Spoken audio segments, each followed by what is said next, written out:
75-day lull in missile and nuclear testing. This led some to think the regime might be ready for dialogue.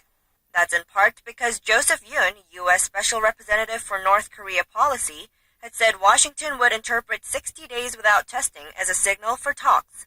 Pyongyang claims its new missile puts all of the United States in range, but Yoon said Thursday that the offer is still good and that a, quote, good first step for the North would be to stop its nuclear and missile tests. Then Washington would be open to talks. Yoon added that Pyongyang also needs to let Washington know when they want dialogue because, as he said, diplomacy is, quote, not about operating blind or speculating about intentions. Meanwhile, on Thursday, Russian Foreign Minister Sergei Lavrov and U.S. Secretary of State Rex Tillerson met on the sidelines of a meeting of the Organization for Security and Cooperation in Europe in Vienna. Afterwards, Lavrov said North Korea wanted direct talks with the U.S. to seek guarantees from Washington about its security. He added that Russia supports this and is open to negotiations, and that Moscow's stance on ending the vicious circle of provocations remains unchanged. 이정현, 아리랑 News. Russia's foreign minister has offered a pessimistic assessment on the chance for talks with North Korea over its nuclear weapons program. Speaking at a diplomatic summit in Vienna on Friday, Sergei Lavrov said the current tensions meant the chance for dialogue is slim. He also said North Korea has told Russia more than once that they need security guarantees from the United States. On Thursday, Lavrov told U.S. Secretary of State Rex Tillerson that North Korea wants talks with the U.S. and that Russia is willing to help facilitate them.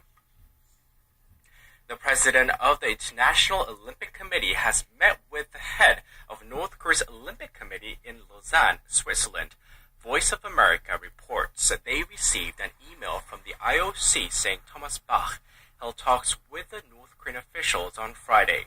The answer came after VOA asked them whether North Korea will participate in the Pyeongchang Winter Olympics. Details of the conversation were not disclosed by the IOC. The meeting took place amid speculation Bach will travel to Pyongyang to persuade North Korea to send its athletes to the global event in February. At least 2 protesters have been killed and around 300 injured in clashes between Israeli security forces and Palestinians in Jerusalem and the West Bank. The Day of Rage protests erupted on Friday in reaction to U.S. President Donald Trump's decision to recognize Jerusalem as the capital of Israel. There were also riots in Arab and Muslim nations including Lebanon, Egypt, Iran, and some Southeast Asian countries. According to reports, while nuanced in different ways, both Israelis and Palestinians have condemned President Trump's decision as inappropriate and unnecessarily stirring up a sensitive political and religious issue.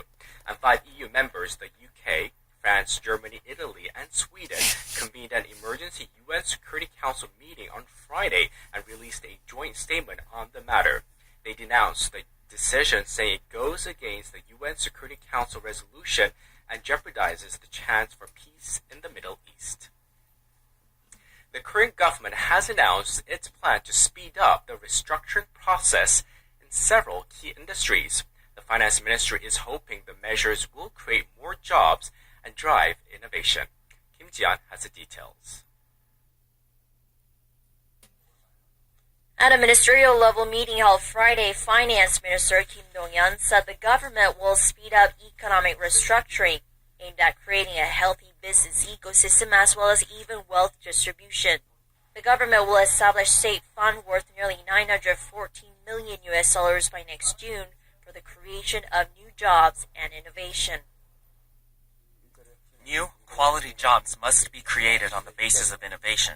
They're like 2 sides of a coin. Growth through innovation cannot be realized unless there's a restructuring of all existing industries regardless of their size. The minister said it'll provide guidelines for regular state inspections of Korea's key industries, such as the struggling shipbuilding industry, which he says will be revamped with specific measures next year. He says the government will minimize the state burden in supporting these core industries by using a market-based approach and weaning them off their reliance on state-run banks for funding. The central government will also consult with local governments and experts to minimize risks, During the restructuring, Kim urged the ministries to promptly allocate budget funds on creating new jobs starting in January. Kim Ji-yeon, Arirang News. South Korea's agricultural and fisheries exports to the United States are expected to top $1 billion for the first time ever this year. According to the Korea Agro Fisheries and Food Trade Corporation on Friday, the amount of Korean produce exported to the U.S. through the end of November had already reached $930 million. Therefore, the corporation said by adding December's export figures, it will definitely top the $1 billion mark. Last year's agricultural and fisheries exports to the U.S. reached $960 million. The report attributed the favorable conditions to the expansion of sales of Korean produce through online and Asian markets. The International Atomic Energy Agency has labeled nuclear power plants built by Korean companies as the world's best in terms of operational efficiency. According to statistics from the IAEA, 24 Korean-made reactors were in operation from 2014 through 2016, with an average unplanned capability loss factor, or UCL, of just 1%. UCL measures a reactor's operational efficiency. The higher the factor, the more potential for energy losses. The global average UCL was at 3.4%, while French-built reactors were at more than 5%. The IAEA also said Korean firms offer some of the lowest construction costs in the world. The number of people living with dementia worldwide is set to triple to more than 150 million by the year 2050.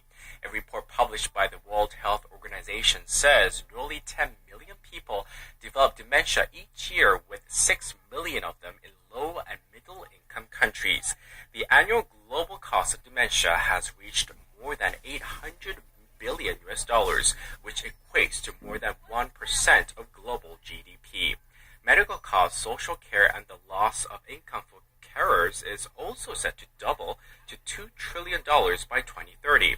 The WHO has warned that the costs could hurt social and economic development as well as undermine healthcare services. The Winter Olympics kick off in Pyeongchang in just over 60 days' time. Hosting the Games is a tremendous honor that doesn't come around very often. To celebrate the occasion, Korean companies are coming out with all kinds of Pyeongchang-themed winter apparel, and they are flying off the shelves. Oh Jung-hee reports. 25-year-old Chung Sung-min succeeded in buying one of the so-called Pyeongchang long-padded jackets in mid-November after waiting in line for 3 hours in the early morning to make sure he got one. It was a long wait, but Chung says he's very satisfied with the jacket's quality. Usually, jackets with goose-down padding cost around $270 to $360, but this one was very cheap compared to them. And it's also very warm. I think I'll get through the winter with this jacket. The Pyeongchang long padding was a hot item last month, especially due to its relatively low price of less than $140. As a limited edition item, only 30,000 were produced, and consumers from all across the country flocked to the official retailer Lotte department store, some even waiting overnight just to get one. And the shopping frenzy is continuing with another must-have Pyeongchang item, this time sneakers. Lotte department store sold out of their 50,000 pre-orders for Pyeongchang sneakers this week and plans to have a total of 200,000 pairs produced to keep up with demand. The cowhide leather sneakers are soon to be sold at 50,000 won, or roughly $45. As an official partner of Pyeongchang 2018, we hope the games are successful. We're selling items that everyone can use comfortably.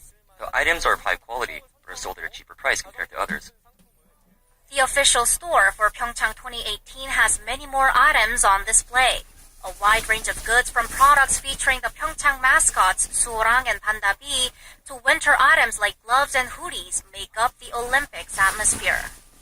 Today I came specifically to come to this store. I found it online. And I came to buy gifts for my children because we are going to the Olympics to see ice hockey. Makes me very excited. It's amazing to look around. It's the first time that the Olympics will be held here in Korea since the 1988 Seoul Olympics 30 years ago.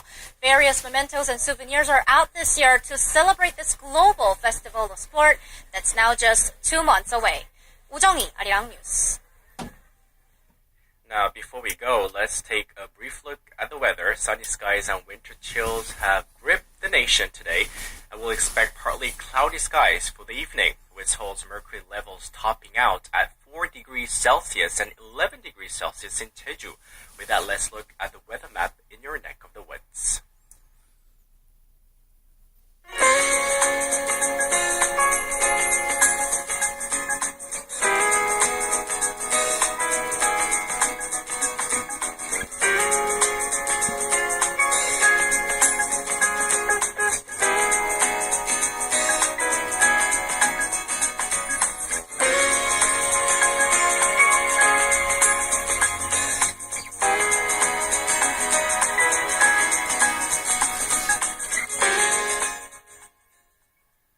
And that brings us to the end of our newscast. Thank you for watching. We'll be back with more updates at 6 p.m. Korea time. So don't forget to tune in then. Do enjoy the rest of the weekend and goodbye.